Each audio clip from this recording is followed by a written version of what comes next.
एक तो आज का दिन बहुत इंपॉर्टेंट है। आज खैबर पख्तूनख्वा में अमन जरगा होने जा रहा है और खैबर पख्तूनख्वा के हालात ठीक नहीं है। एक एसएचओ जिसे अगवा किया गया था उसे कत्ल कर दिया गया है। ये एक बहुत अफसोसनाक वाकया है जो पेश आया खैबर पख्तूनख्वा में। और 2 रोज कबल जो है वो बनू से अगवा किया गया था एसएचओ को, उसे शहीद कर दिया गया। इसके अलावा एक मुबैना तौर पर अटैक हुआ है वाना में कैडेट कॉलेज पे। वहां पे कोई जानी नुकसान नहीं हुआ, कोई जख्मी नहीं हुआ और इतला के मुताबिक तमाम दहशतगर्दों को कत्ल कर दिया गया है। मैंने उसके मनाजिर देखे। मैं सीरियसली आपको बताऊं तो मुझे ऐसा लगता है कि उसको दोबारा फिल्माया गया है, शायद इसलिए ताकि जो इंटेंसिटी है वो लोगों को पता चले। क्योंकि मैंने बहुत सारे दहशतगर्दी के वाकयात और ऑपरेशन कवर किए हैं, बहुत सारे, इतने सारे कि मैं 2 मरतबा बम धमाकों में जख्मी हुआ, कई मरतबा मैं मरते मरते बचा। मैं खुद कैमरा लेकर अपने हाथ में कैमरा पकड़ के मैं कवरेज करता रहा हूं। हम प्रोफेशनल लोग हैं, हम जानते हैं, सारी जिंदगी हमने ये काम किया है। मेरा तकरीबन 20 साल का एक्सपीरियंस है इसी जर्नलिज्म में। तो बहुत सारे ऑपरेशंस मैंने कवर किए हैं। रेस्क्यू की चंद वीडियोस जो आई वहां से वाना कैडेट कॉलेज से, उनमें क्योंकि मैं प्रोडक्शन का आदमी हूं तो मुझे इस बात का पता है। मैं आपको बता देता हूं कि हमले के दौरान इस किस्म की जो फिल्म बन रही है वो मुमकिन नहीं होती। जिस तरह के मनाजिर हैं बच्चों को रेस्क्यू करने के, ये वाकये के बाद किसी ड्रिल के तो हो सकते हैं, लेकिन ये उस वाकये के दौरान के नहीं हो सकते। मैं ये नहीं कह रहा कि वाकया नहीं हुआ, लेकिन मैं ये कह रहा हूं कि हो सकता है कि ये जो मनाजिर हैं ये बाद में फिल्माए गए हों या ये उससे मुतसल किसी और इलाके के हों, क्योंकि बहुत ही स्टैटिक थे। कैमरामैन खुद किस मुकाम पर खड़ा, एक बहुत बड़ा सवाल था, बहुत अजीब लग रहा था। हो सकता है कि हमला खत्म होने के बाद ये वीडियो बनाई गई हो, लेकिन क्योंकि इस वीडियो में वो अर्जेंसी नहीं थी, वो अफरा तफरी, वो इमरजेंसी नहीं थी जो नॉर्मली ऐसे मुकाम पे होती है। बहरहाल आज एक बड़ा दिन ये है कि खैबर पख्तूनख्वा में अमन जरगा हो रहा है। इस जरगे में जो शमूलियत है पॉलिटिकल पार्टियों की, स्टेक होल्डर्स की, वो बताएगी कि ये कितना इंपॉर्टेंट जरगा है। फिर इसके अंदर जो फैसले आएंगे और इसका जो एलामिया जारी किया जाएगा, अब जब हम नेक्स्ट वीलॉग करेंगे तो आप सुनेंगे कि इसका एलामिया क्या है जो बहुत इंपॉर्टेंट है।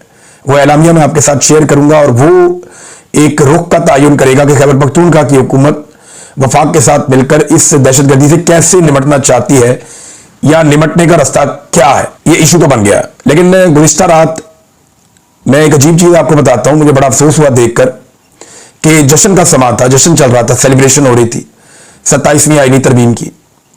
सरदारी साहब ने तमाम जो जमातें हैं इत्तेहादी, उन्हें बुलाया हुआ था, इशाया हो रहा था, दावत हो रही थी, जश्न हो रहा था। वज़ीर आज़म वज़ देयर और सदर भी वहां थे, बाकी लोगों को भी बुलाया गया था। तो किस बात का ये लोग जश्न मना रहे थे? यानी कल का दिन इतना अफसोसनाक था कि एक तो वाना में हमले की बड़ी खौफनाक कोशिश हुई, इस्लामाबाद में खौफनाक धमाका हुआ जिसमें 30 के करीब लोग जख्मी और 12 अफराद जाँ बहक हो गए। अब दिल्ली के अंदर 8 लोग मारे जाते हैं तो पूरे मुल्क में ऐसा लगता है सन्नाटा है। उनका मीडिया सिर्फ इसी पे बात कर रहा है और पूरी हुकूमत इसी पे बात कर रही है। प्राइम मिनिस्टर से लेकर नीचे तक सब इसके ऊपर जुड़े हुए हैं और वो उसको एक ऐसे वाकये के तौर पे ले रहे हैं जिसने पूरे इंडिया को हिलाकर रख दिया। 1.5 अरब का लगभग वो मुल्क होने वाला है और वहां पे 8 लोगों की मरने पे इतना वबीला मचता है धमाके के बाद। पाकिस्तान में हमारे कैपिटल के अंदर 12 लोग जो है वो जाँ बहक हो जाते हैं, शहीद हो जाते हैं और उसी रात वहां पे एक इशाया किया जाता है। इरफान सिद्दीकी साहब का इंतकाल हुआ। पीएमएलएन को कम से कम ये तो कहना चाहिए था कि इरफान सिद्दीकी साहब के लिए रुक जाइए, अभी हम सोग में, हम 1 आधे दिन के बाद या 2 दिन के बाद ये कर लेंगे, लेकिन ऐसा नहीं हुआ। कुछ लोगों ने ये भी आवाज उठाई कि खैबर पख्तूनख्वा के वज़ीर आला ने कि क्रिकेट खेलिए जाकर, उन्हें वो नहीं खेलनी चाहिए थी जब दहशतगर्दी हो रही थी।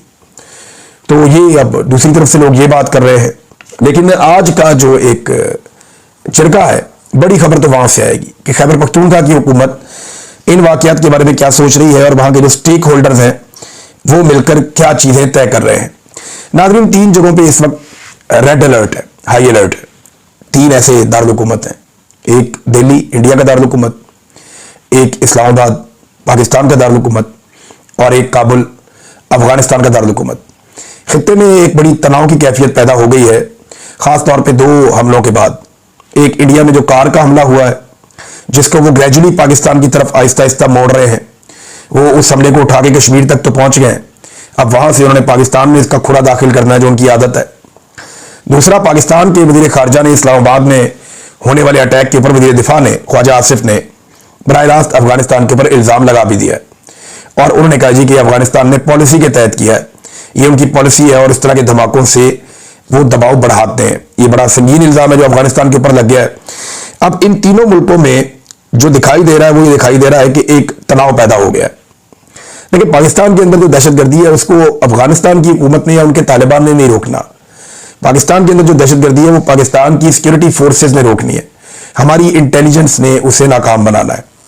जबकि हमने अफगानिस्तान के साथ ये मामला तय करने हैं, उनके साथ बिठाकर बात करनी है, दबाव डालकर सख्ती से, नरमी से, जैसे भी हमने करना है। अफगानिस्तान को ऑन बोर्ड लेना है दहशतगर्दी खत्म करने के लिए, ना सिर्फ पाकिस्तान में बल्कि अफगानिस्तान में भी। एक बात आप याद रखिएगा कि अगर इंडिया, पाकिस्तान और अफगानिस्तान के बीच में लड़ाई होती है तो इसकी बेनिफिशियरी जो है वो तीनों मुल्कों के जर्नैल होंगे। अगर एक मुख्तसर लड़ाई होती है, मैं लंबी लड़ाई की बात नहीं कर रहा, 2 4 5 दिन 6 दिन की टुक टक लगती है, अगर हफ्ता 2 हफ्ता, तो जर्नैल जो है वो तीनों मुल्कों के इसके बेनिफिशियरी होंगे। और तीनों मुल्कों के जो फाशिस्ट हुक्मरान है वो भी इसके बेनिफिशियरी होंगे। क्योंकि लड़ाई में लोगों को बेवकूफ बनाना बड़ा आसान होता है। इंडिया कहेगा हम जीत गए, पाकिस्तान कहेगा हम जीत गए, और अफगानिस्तान कहेगा हम जीत गए। तो इस तरीके से तीनों मुल्कों के लोग जो है वो अपने अपनी लोगों को बेवकूफ बनाने की कोशिश करेंगे। जो तीनों मुल्कों के हुक्मरान है वो यही करेंगे, और यही हम माजी में भी देखते रहे हैं। नाज़रीन, ख्वाजा आसिफ ने एक बात की है, मैं वो बात आपके सामने रखना चाहता हूं, फिर मैं आपको लेकर जाऊंगा आईनी तरमीम वाले मामले पे। अब वहां पे जज साहब का जो एक स्टेटमेंट है वो बहुत बड़ा स्टेटमेंट, अलार्मिंग किस्म का है, जो जज साहब ने खत लिखा उसमें। अच्छा, इसमें ना जो ख्वाजा आसिफ साहब का बयान है वो कहते हैं मैं आज जो कुछ कर रहा हूं मुझे नहीं पता कि ये ठीक है या गलत है, क्योंकि मेरे पास इसके असरात जानने की सहूलत नहीं है। मुझे नहीं पता कल इसके नतीजे में क्या होगा, लेकिन 40 साल बाद तारीखदान बताएंगे कि ये सही था या गलत था। जनरल ज़िया ने आज से 40 साल पहले जो कुछ किया वो गलत था, मैं उस पर तनकीद भी करता हूं। आज मेरे वालिद उसकी काबीना का हिस्सा थे, लेकिन उनके पास भी सहूलत में असर नहीं थी, इसलिए उन्हें पता नहीं था कि वो गलत कर रहे हैं या ठीक कर रहे हैं। तो ख्वाजा आसिफ साहब, ये ना आजकल के दौर में स्कूल के, यूनिवर्सिटी के, कॉलेज के बच्चे को पता होता है कि सही क्या है और गलत क्या है। कुछ उसूल हैं जो दुनिया ने पूरी ने वज़ा कर दिए हैं, कुछ तो हमारे इस्लाम के उसूल हैं, उनसे आप दूर नहीं जा सकते। इंसानी अखलाकी उसूल हैं, उनसे आप नहीं दूर हट सकते, जो आप लोगों ने छोड़ दिए। और कुछ बुनियादी उसूल है। नंबर 1 ये है कि मैंडेट का एहतराम आपको हर हाल में करना चाहिए, अगर आप नहीं कर रहे तो आप गलत कर रहे हैं। मेरिट होना चाहिए, जो यहां पे नहीं है तो आप गलत कर रहे हैं। कानून की हुक्मरानी होनी चाहिए, पाकिस्तान में कानून की हुक्मरानी नहीं है, लेवल प्लेइंग फील्ड भी नहीं है, तो इसका मतलब है आप गलत सर खड़े हैं, गलत कर रहे हैं। आइन के ऊपर अमल दरामद होना चाहिए, फर्द वाहिद के लिए आइन तब्दील नहीं होना चाहिए, जो आप कर रहे हैं तो गलत कर रहे हैं। फिर अपने हलफ से किसी को गद्दारी नहीं करनी चाहिए, जो पाकिस्तान की मिलिट्री एस्टेब्लिशमेंट कर रही है वो भी गलत कर रही है। फिर पाकिस्तान में आज़ादी इजहार राय होनी चाहिए, राय के इजहार को उस वक्त कुचला जाता है जब कुछ गड़बड़ हो रही होती है, लिहाजा ये भी पाकिस्तान में किया जा रहा है। तो ख्वाजा आसिफ साहब, ये कोई रॉकेट साइंस नहीं है, आप बड़े आराम से पता कर सकते हैं। सेट पैटर्न मौजूद है, कुछ उसूल मौजूद है, आप उन्हें अपनाएं तो आपको गलती की गुंजाइश नहीं मिलेगी अपने कामों में। आपके वालिद साहब भी अगर ये करते तो एक डिक्टेटर के साथ खड़े ना होते, और अगर आप भी करते तो आप डिक्टेटर को सपोर्ट ना करते। आप खुद अपने मुंह से कहते हैं कि मैं एक हाइब्रिड निजाम का, यानी दोगले निजाम का सपोर्टर हूं। तो जो चीज दोगली होती है वो ठीक तो नहीं होती ना। तो ख्वाजा आसिफ साहब ने यहां पे, उनकी मैं थोड़ी तस्हीह कर दूं, मामला ये ऐसे। अतरुल्लाह साहब ने ये जो खत लिखा ना 27वीं आईनी तरमीम के हवाले से, उसमें उन्होंने 2 बड़े खौफनाक हकायक बयान किए। ये इंकशाफात हैं, और दोनों उन्होंने चीफ जस्टिस के हवाले से कहे कि 2 ऐसे चीफ जस्टिस थे जिन्होंने अतरुल्लाह साहब को या जजों को बताया कि हम कहां पहुंच गए। एक चीफ जस्टिस ने कहा कि जबरी गुमशुदगी का जो रुझान है वो मेरे दरवाजे तक पहुंच चुका है, यानी मेरे अपने बंदे अगवा हो रहे हैं, जबरी तौर पे लापता करने का रुझान मेरे दरवाजे तक पहुंच चुका है, अंदाजा कीजिए आप। और दूसरे जो चीफ जस्टिस हैं, जो गालिबन काजी फायदी सा थे, उन्होंने बताया कि मार्शल लॉ के निफाज को मैं रोक रहा हूं, वो आएंगे और हमें घर भेज देंगे। अंदाजा करें आप, यानी एक चीफ जस्टिस मिलिट्री से इतना डरा हुआ था कि वो ये कह रहा था कि मैं मार्शल लॉ को रोक रहा हूं, नरमी पैदा करके मखसूस नशिस्तें अपोजिशन जमातों में या उन जमातों में जो हारी हुई हैं उनको बांट के, पीडीएम की जमातों में बांट के मैं फौज को मार्शल लॉ लगाने से रोक रहा हूं, और अगर हमने उनकी बात ना मानी तो वो आएंगे और हमें घर भेज देंगे। अंदाजा करें इस लेवल पे जजेस पहुंच गए। तो पाकिस्तान का अल्लाह हाफिज जो इन्होंने पाकिस्तान के साथ कर दिया है। जावेद हाशमी साहब ने एक बड़ा सख्त स्टेटमेंट जारी किया है, मैं आपके सामने रख देता हूं। उन्होंने कहा कि 27वीं आईनी तरमीम इस मुल्क के आइन पर एक बदनुमा दाग है, ये सरजमीन बेआइन हो चुकी है। जहां जमीर बेचकर लोग हाइब्रिड निजाम का हिस्सा बनते हैं। सवाल यह है कि हमें जो पाकिस्तान 14 अगस्त 1947 को मिला था वो कहां गुम हो गया। आज का पाकिस्तान आधा मफलूज और टुकड़ों में बटा हुआ है, जिसका जिम्मेदार अस्करी क़यादत और बिके हुए सियासतदान है। आसिम मुनीर, याद रखो, जब अल्लाह एहतसाब करता है तो ना ताकत बचाती है, ना ओहदा, ना वर्दी। मकाफाते अमल से कोई नहीं बच सकता, तुम भी नहीं। ये जावेद हाशमी साहब ने फरमाया। फिर उन्होंने कहा जी कि कभी कोई जर्नैल किसी दूसरे जर्नैल का एहतसाब नहीं करेगा। जो अदलिया में ईमानदार जज इन जालिमों के खिलाफ खड़े हो गए हैं, उनका साथ दो। बाजवा और कियानी की करप्शन रोजे रोशन की तरह सबके सामने है, लेकिन कभी किसी ने उन पर हाथ डाला ही नहीं, बल्कि उनकी करप्शन पर बात करता है उसे गद्दार बना देते हैं। ये जनाब जावेद हाशमी साहब ने क्लैरिटी के साथ बात की है।